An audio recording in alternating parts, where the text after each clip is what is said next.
अरे गया वो जमाना जब 100-125 सीसी की बाइक बोरिंग हुआ करती थी। One of the most stylish 125 CC bike देखनी है, आओ दिखाता हूँ। 4.2 इंचेस की TFT स्क्रीन जो कि धूप में भी पूरी ब्राइट रहे। सेल्फ स्टार्ट इतना साइलेंट कि आपको पता भी ना चले, कोई वाइब्रेशंस नहीं और कोई वो गियर मैशिंग नॉइस नहीं, क्योंकि ये ACG के साथ आती है। लाइट्स आपको सब LED मिले, चाहे इसके हाई बीम लाइट हो, DRLs हो, नीचे वाली लाइट प्रॉपर हेडलाइट या फिर इसके इंडिकेटर। रियर लाइट्स भी LED ही हैं। होंडा ब्रांड की रिलायबिलिटी तो मिलती ही मिलती है और इस बाइक के साथ आपको अप टू 10 इयर्स की वारंटी भी मिल जाती है और साथ में अपने फोन को चार्ज करने के लिए Type-C port. This is the new Honda hornet CB 125 जो कि स्टाइलिश तो है ही, फीचर्स भी बहुत आते हैं। चलो इस बाइक को अब अच्छे से डिटेल में समझते हैं। सो हेलो फ्रेंड्स, मेरा नाम है ऋषभ, मैं हूं आपका कार गाइड और अब बाइक गाइड भी, क्योंकि कार गाइड चैनल के ऊपर अब आपको टू व्हीलर्स, बाइक्स, स्कूटर्स, इनके रिव्यूज और ज्यादा मिलने लगेंगे। तो इसके लिए सब्सक्राइब जरूर कर लीजिए।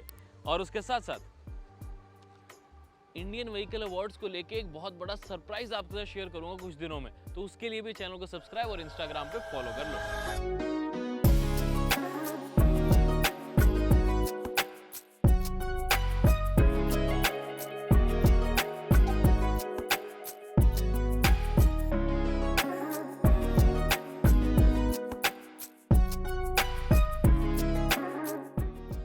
अब राइड को शुरू करने से पहले अपनी पहली ऑब्जर्वेशन जो दूं, जो सीट हाइट है इस ओवरऑल बाइक की वो एवरेज है।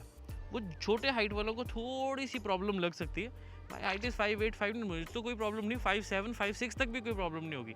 लेकिन अगर आपकी हाइट उससे भी कम है तो एक बार टेस्ट राइड इसकी ज़रूर लेना समझने के लिए। बाकी ये इंजन कट ऑफ इसके साथ यानी कि साइड स्टैंड के साथ भी आता है, तो कभी भी स्टैंड आपका बाहर नहीं रहेगा। पर चलो शुरू करते हैं।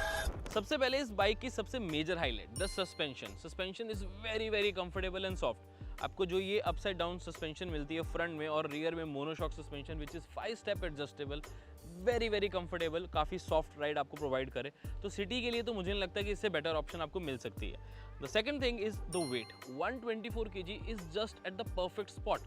जितने सीसी उतने केजी, ऐसा रिलेशन नहीं होता। बट द पॉइंट इज कि बाइक बहुत ज़्यादा हल्की नहीं है कि बिल्कुल खिलौना लगे, लेकिन बहुत ज़्यादा हैवी नहीं है कि आपको चलाने में कोई मुश्किल लगे। It's very easy to manoeuvre. खराब रास्ते, स्पीड ब्रेकर, हर जगह आपको हेल्प ही करेगा इसका वेट। सीट हाइट मुझे थोड़ी सी ज़्यादा लगी है, मेरी हाइट के हिसाब से नहीं, बट अगर थोड़ी आपकी हाइट कम है, 5'5", 5'6" है या 5'7" तक भी जा रहे हो, तो आपको एक बार सोचना पड़ेगा इस बाइक को लेने के लिए। तो मैं कहूँगा कि ड्राइव प्रॉपर इसकी ज़रूर लेना। उसके अलावा हैंडलिंग नाइस, क्योंकि वेट कम है, मैनूवरेबिलिटी इजी है, तो आराम से आप इसे किधर भी ले जाते हो। ओवरऑल हैंडलिंग अच्छी लगती है। जो प्रॉब्लम है वो है इसके हैंडल्स। इस पे जो होंडा की ग्रूविंग और ये जो एक्स्ट्रा ग्रूविंग कर रखी है ना, वो बहुत बहुत बहुत ज़्यादा है।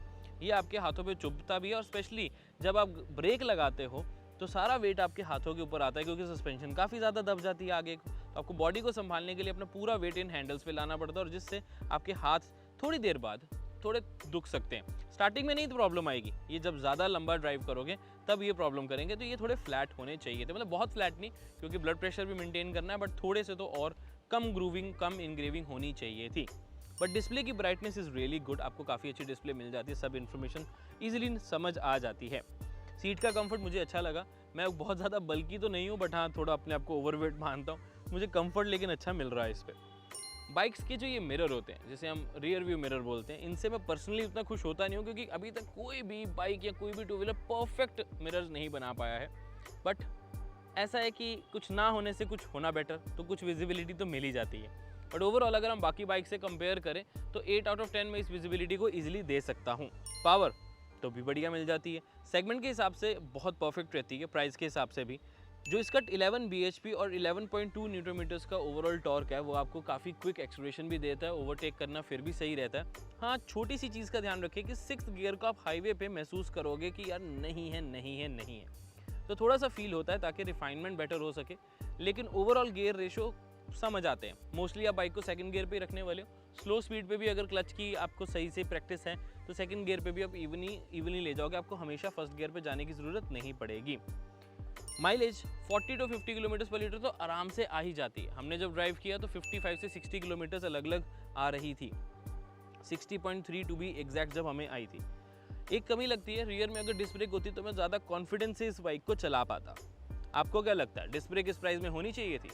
अब स्टार्ट करना, बटन्स यूज़ करना, इंडिकेटर यूज़ करना, हॉर्न यूज़ करना, इट्स वेरी वेरी इजी, सब कुछ आपके हाथ के पास पास रहता है। लेकिन आप मुझे बताओ कि ये की ऑन द टैंक डिज़ाइन कैसा लगा? अब इस बाइक को one of the most stylish बोला है तो थोड़ा डिस्कस भी करना बनता है कि स्टाइलिश क्यों? क्योंकि देखो, जो भी चीज़ आप इस बाइक के बारे में देखोगे आपको थोड़ी थोड़ी एक्स्ट्रा ही देखने को मिलेगी। जैसे मडगार्ड है, उसके ऊपर डबल लेयरिंग की गई है, उसके डिज़ाइन के मैट ब्लैक, ग्लॉसी ब्लैक, वो दोनों देखें। हालांकि अगेन वो ग्लॉसी पे थोड़ी सी मिट्टी भी ज़्यादा नज़र आती है। टायर अगला मुझे थोड़ा ज़्यादा ही पतला लगता है, तो वो 125 सीसी की बाइक की फील इस टायर की वजह से आ रही है। बाकी तो आपको ये 200 सीसी के आसपास की फील दिला दे। उसके अलावा ventilated disc brakes, nice braking अच्छी है। ये सस्पेंशन कुछ ज़्यादा ही सॉफ्ट है। देखो, अब खड्डों वगैरह में तो आपको बहुत अच्छा हेल्प मिलेगा, स्पीड ब्रेकर में भी, कि झटके बिल्कुल भी फील नहीं होंगे। लेकिन ये ना, जब आप थोड़ी ज़ोर से ब्रेक लगाते हो तो ये पूरी आगे ड्रॉप भी हो जाती है तो उसकी वजह से आपके हाथों पे भी थोड़ा सा जोर पड़ता है। बट एनीवेज कोई बात नहीं, लेग गार्ड अच्छे लग रहे हैं, नीचे भी प्रोटेक्शन एक्स्ट्रा वाली देखने को मिलती है। और उसके साथ साथ इवन अगर आप साइड पे विंग्स भी देखोगे इसके, तो भी काफ़ी ज़्यादा चंकी हैं। यही चीज़ें इसको ज़्यादा स्टाइलिश बनाते हैं। ऑल एलईडी लाइट्स, बड़ा हेडलैम्प सेटअप, ऑल साथ में मिल जाते हैं। LED treatment he of the indicator भी साथ में। स्क्रीन एक मेजर हाईलाइट है, बहुत रेयर है प्रॉपर स्क्रीन होना जिसपे इन्फॉर्मेशन भी सारे और एक्चुअल में यूजफुल स्क्रीन होना, ताकि ब्राइटनेस भी पूरी रहे, रात में दिन में अच्छे से आपको चीज़ें बता सकें। फ़ोन से भी कनेक्ट हो जाती है, साथ के साथ आपको गियर, पावर, माइलेज सब इसी के ऊपर आती रहती है, तो वो अच्छा लगता है, थोड़ा डिजिटल वाली फील दिला देता है। उसके अलावा 12 लीटर्स का ऑफकोर्स फ्यूल टैंक, ऊपर ही आपको चाबी लगनी, यानी कि टैंक के ऊपर ही लग जाती है। होंडा के ऑफकोर्स यहाँ पर स्टिकरिंग, पीछे तक आती स्प्लिट सीट का सेटअप, देख सकते हैं स्प्लिट सीट है, जो कि रियर भी कंफर्टेबल है वैसे। और जो मेन सीट है उसकी सबसे अच्छी एडवांटेज है, विड्थ बहुत ज़्यादा है, that's a very good thing. तो अगर आप थोड़े बल्की हो, आपको एक कंफर्टेबल बाइक चाहिए होती है ना, तो ये कंफर्ट तो पूरा प्रोवाइड करेगी। जैसे सस्पेंशन मैंने बताया थोड़ा सॉफ्टवेयर साइड पे, और सीट बहुत अच्छी क्वालिटी की है। 125 क्या मैं बोलूँगा 200 सीसी की हिसाब में भी काफ़ी अच्छी वाइड आपको सीट मिले। बाकी ऑफकोर्स ये डिज़ाइन एक्स्ट्रा, एक तरह से वो स्टाइलिश बनाता, सिंपल मफलर भी यहाँ, सिंपल एग्जॉस्ट भी लगाया जा सकता था, बट नहीं, उन्होंने कहा थोड़ा डिफरेंट करते हैं। एंड ये वाला कलर जो है ये भी थोड़ा डिफरेंट लगता है। हाँ, आपको ये कलर उतना अच्छा लगा तो कोई बात नहीं, 4 और कलर ऑप्शंस आपके पास अवेलेबल हैं। ओके, साइड की ये ग्रैब रेल्स ये भी देख सकते हो कि काफ़ी ज़्यादा चंकी, काफ़ी बड़े रखे गए हैं। पीछे भी आपको एलईडी ट्रीटमेंट, ये भी स्टाइलिश, सारी चीज़ें मिलें। एक जो चीज़ बुरी लगी वो है ये डिस्क ब्रेक नहीं है, ड्रम ब्रेक है, वो भी 130। और जब डिस्क ही नहीं है तो फिर एबीएस भी क्या ही एक्सपेक्ट करना।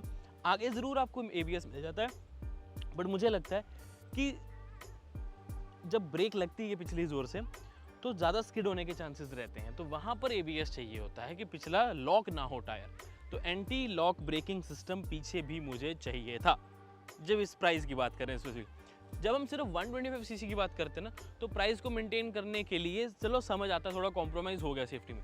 बट जब इसकी प्राइस भी कोई बहुत अफोर्डेबल सेगमेंट में तो नहीं आती, तो प्राइस के हिसाब से, स्टाइलिश लुक्स के हिसाब से, होंडा के हिसाब से ये कॉम्प्रोमाइज़ सेफ्टी में नहीं होना चाहिए था। अब ओवरऑल प्राइस को ध्यान में रखते हुए, लुक्स को ध्यान में रखते हुए और होंडा की रिलायबिलिटी को ध्यान में रखते हुए, this is a very very good option. Suspension थोड़ी सी और कॉन्फिडेंस प्रोवाइड करती, या फिर रियर मेरे को डिस्क ब्रेक मिल जाती, तो क्लोज टू परफेक्ट इस बाइक को मैं कहता। बट अगर आपको कुछ फंकी, कुछ डिफरेंट लेने का मन करता है, आप नहीं चाहते कि आप 125 सीसी की बाइक लो लेकिन उसकी फील 125 वाली है, यानी कि डिजाइन बोरिंग अगर आपको नहीं चाहिए, तो I think this is one of the best options you have in the market right now. हाँ, 3-4 ऑप्शंस और हैं, वो सब्जेक्टिव हो सकता है कि इसका डिजाइन आपको ज़्यादा अच्छा लगे, but I think Honda Hornet 125, the CB 125 is a good option to have. आपका ओपिनियन है नीचे कमेंट करके जरूर बता देना, और ऑफकोर्स चैनल को सब्सक्राइब कर लो, बिकॉज इस तरह के bike reviews, 2 wheeler reviews, scooters, EVs, इनकी न्यूज़ जो है वो भी हम इंस्टाग्राम और यूट्यूब पे अपलोड करने वाले हैं, तो सब्सक्राइब जरूर कर लो। और कौन सी बाइक का रिव्यू देखना है कमेंट करके बताओ, उस ब्रांड से हम उनकी बाइक भी मंगवा ही लेंगे। मैं मिलता हूँ आपसे अगली वीडियो में। Until then drive safe, take care, I love you guys, bye bye.